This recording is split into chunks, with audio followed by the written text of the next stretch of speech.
गांव में एक बहुत ही मासूम, खूबसूरत और अच्छा लड़का रहता था, जिसका नाम किशन था। उसके परिवार में उसके माँ बाप, भाई बहन सभी थे, लेकिन दुख की बात यह थी कि उसके माँ बाप बहुत ही ज्यादा गरीब थे, इतना गरीब कि बड़ी मुश्किलों से उनका गुजारा हो पाता था। लेकिन किशन पढ़ने में बहुत तेज और समझदार था और वह के सरकारी स्कूल में ही पढ़ता था। एक दिन की बात है, किशन को एक लड़की को देखते ही उससे प्यार हो गया, यानी उससे पहली नजर में वो प्यार कर बैठा था। उसकी दिल की गहराइयों में वो लड़की पूरी तरह से उतर चुकी थी और उस लड़की का नाम दिव्या था। दिव्या एक अमीर घर की इकलौती लड़की थी। अब किशन दिव्या को छुप छुप कर देखने लगा, लेकिन एक दिन दिव्या ने ऐसा करते उसे देख लिया, मगर दिव्या ने उसे कुछ भी न कहा, क्योंकि किशन था ही इतना मासूम। अब किशन धीरे धीरे दिव्या का प्यार में इतना खो गया कि उसका न तो पढ़ाई में मन लगता था और न ही उसे खाने पीने का होश था। वह 24 घंटे ही उसी के ही प्यार में खोया रहता था। खैर, दिन तो जैसे तैसे उसका कट ही जाता था, मगर रात भर वह बिस्तर पर करवट बदलता रहता कि कब सुबह हो और उसकी एक झलक दिखे।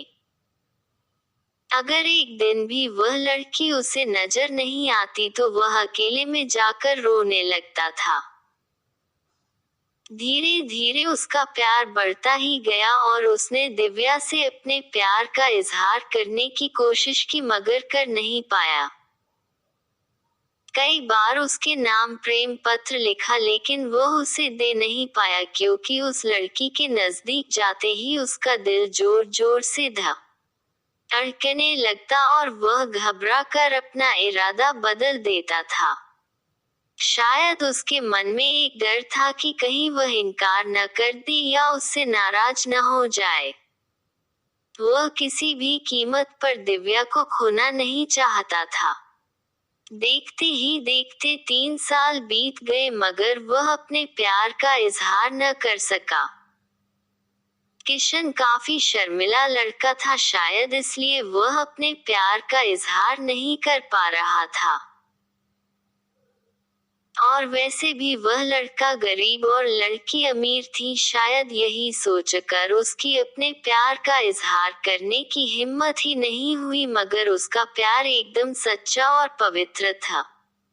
उसने कभी भी उस लड़की के बारे में कभी गलत नहीं सोचा था। एक दिन दिव्या ने उसे रास्ते में ही रोककर पूछा कि तुम्हारा नाम किशन है? उसने कहा हाँ। अच्छा, तुम मुझे हमेशा ही दूर से क्यों देखते रहते हो? क्या तुम मुझसे कुछ कहना चाहते हो? इस बात से किशन डर गया और बोलने में हड़बड़ाने लगा। तभी दिव्या बोली कि तुम बहुत मासूम और अच्छे भी हो। उस दिन शायद बात बन ही जाती, मगर किशन उससे बात करने में बहुत ही ज्यादा शर्मा रहा था, तो दिव्या ने कहा कि क्या तुम मुझसे दोस्ती करोगे? ये कहकर दिव्या ने अपना हाथ आगे बढ़ा दिया, तो जल्दी से किशन ने उसका हाथ अपने हाथ में लिया और कहा कि हाँ, मैं तुमसे दोस्ती करना चाहता हूँ। दिव्या के चेहरे से लग रहा था कि वो किशन से पूरी तरह इम्प्रेस हो चुकी थी। अब वो दोनों ही एक दोस्त की तरह मिलने लगे और दिव्या को भी शायद उससे प्यार हो चुका था और वो भी किशन के कुछ बोलने का इंतजार कर रही थी। किशन को भी ये पता लग चुका था कि दिव्या अब पूरी तरह से उसकी दीवानी हो चुकी थी, बस उसे प्रपोज करने की ही देर थी। मतलब उन दोनों को ही एक दूसरे से बेहद प्यार हो चुका था। तभी एक दिन किशन के पिताजी बहुत बीमार हो गए और वो वैसे भी अब काफी बुजुर्ग हो चुके थे, इसलिए उनसे काम की कोई भी उम्मीद नहीं थी। किशन के पिताजी की ही वजह से घर का सारा खर्चा चलता था, लेकिन अब क्या होगा? किशन की दो जवान बहन भी थी जिनकी अब शादी भी करनी थी। तभी किशन के पिताजी उसे कहते हैं कि बेटा, अब शायद तुझे पढ़ाई छोड़नी होगी और शहर जाकर नौकरी करनी होगी। शहर में मेरा एक दोस्त व्यापारी है राम प्रसाद, वो तुझे अपने पास काम पर जरूर रख लेंगे, तू बस उसे मेरा नाम बता देना। मेरा नाम सुनते ही वो तुझे काम पर रख लेगा और तनख्वाह भी अच्छी दे देगा। परिवार को दुखी देखकर किशन को शहर जाना ही पड़ा। किशन अपने गरीब परिवार के लिए शहर कमाने तो चला गया, लेकिन अब उसका हाल जल बिन मछली के हो गई। वह 21 साल का लड़का दिन भर काम करता और रात भर उस लड़की की याद में रोता रहता। ऐसे ही करीब 1.5 साल बीत गया, तभी एक दिन उसका दिल ऐसा उड़ा कि वह काम छोड़कर शहर से अपने गांव भाग आया। गांव आकर वह देखता है कि 10 दिनों के बाद दिव्या की तो शादी होने वाली थी और वो उस शादी से बहुत दुखी भी लग रही थी। तभी किशन का माँ ने बताया कि तेरी एक दोस्त दिव्या कई बार अपने घर पर आई थी और वो बस तेरे ही बारे में पूछती थी।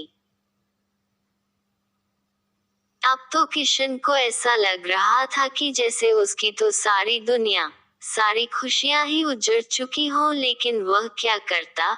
एक तरफ प्यार था और दूसरी तरफ गरीब परिवार था और उसके कंधे पर पूरी जिम्मेदारी भी थी। वह दिव्या से आखिरी बार भी नहीं मिला और उसने ये फैसला कर लिया कि उसे अपने बूढ़े माँ बाप और अपने छोटे भाई और बड़ी बहनों की खुशी के लिए अपने प्यार की कुर्बानी देनी ही पड़ेगी। ये सोचकर उसने अपना फूल जैसा दिल पत्थर का बना लिया और वो दिव्या से भी बिना मिले ही शहर वापस चला गया। जाते जाते भी उसकी जान न कर रही थी कि काश दिव्या उसे मिल जाती।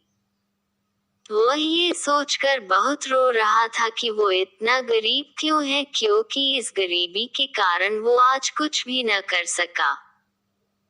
लेकिन किशन आज भी दिव्या के बारे सोच सोच कर छुप छुप के खूब रोता है और खूब तड़पता भी है। उसके मन में आज भी सिर्फ दिव्या के लिए ही फीलिंग और प्यार है।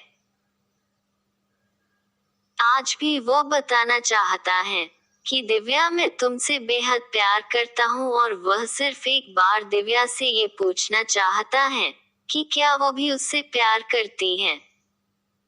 लेकिन किशन ने तो प्यार और परिवार के फर्ज में परिवार को चुन लिया। तो दोस्तों, किशन ने परिवार के फर्ज को चुनकर सही किया, और क्या उसे इतने गरीब परिवार को मजबूरी में छोड़कर अपने प्यार को अपनाना चाहिए था? प्लीज कमेंट करके अपनी राय बताएं। धन्यवाद।